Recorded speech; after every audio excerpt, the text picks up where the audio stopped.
여러분, 민주노총이 최저임금을 25% 올리라고 주장을 했습니다.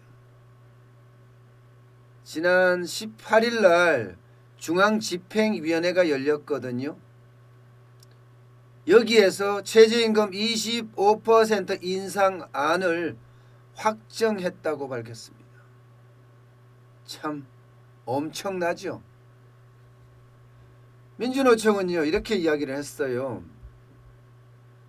내년도 최저임금이 노동자 가구 최소 생계비를 보장하기 위해서는 월 225만 원이 돼야 한다고 주장을 했습니다.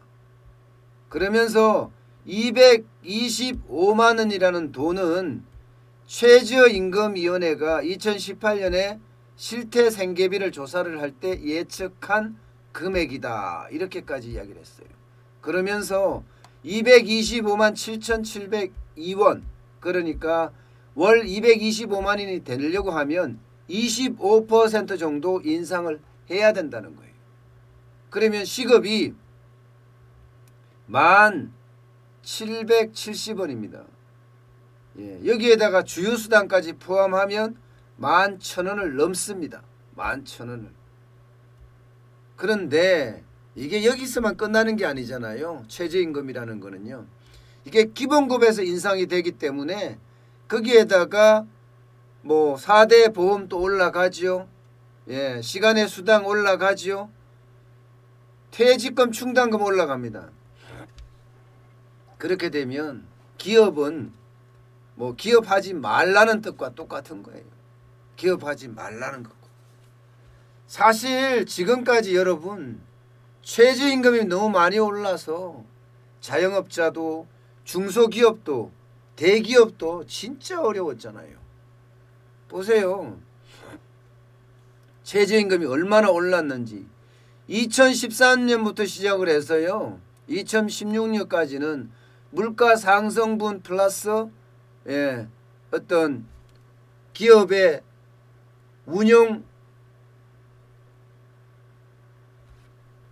비용이 좀 들어가도 괜찮을 정도 이렇게 올라갔습니다. 6%에서 8%까지. 그리고 2017년은 7.3%만 올라갔어요. 근데 문재인 정부 들어서서 보세요. 2018년에 16.4%는 올랐습니다. 2019년에는요 10.9%가 올랐고요. 올해는 2.87% 그러니까 2.9%가 올랐어요.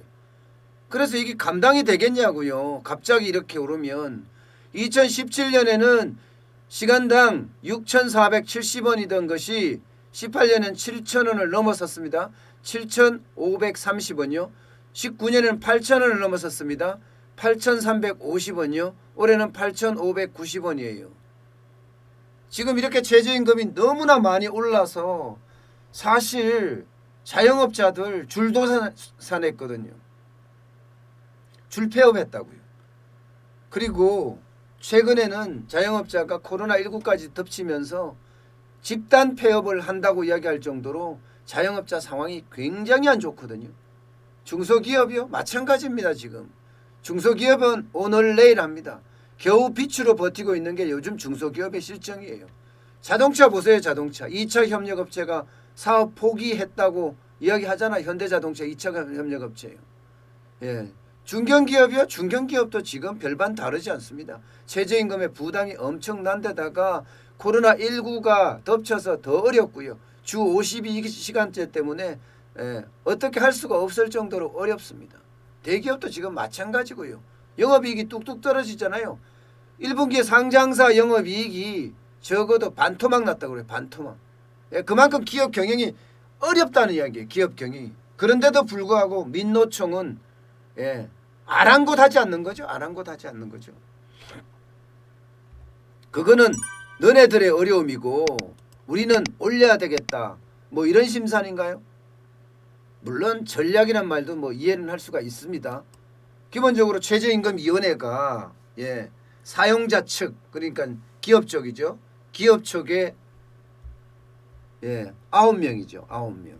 그 다음에 노동자 측에 9명인데 민주노총과 한국노총이 반분하고 있습니다. 한국노총이 5인가 그렇고요. 민주노총이 4명입니다. 그리고 공익요원이라고 해서 정부가 선정하는 사람이 9명이에요. 이렇게 27명이 최저임금을 결정을 하거든요. 그러면 사용자 9, 노동자 9, 그러면 공익위원이 9, 이러면 공익위원이 사실은 결정을 하는 거잖아요. 그죠? 어느 편을 들든지 공익위원이 결정을 어느 사용자 편을 들면 사용자 편으로, 노동자 편을 들면 노동자 편으로 이렇게 되는 겁니다.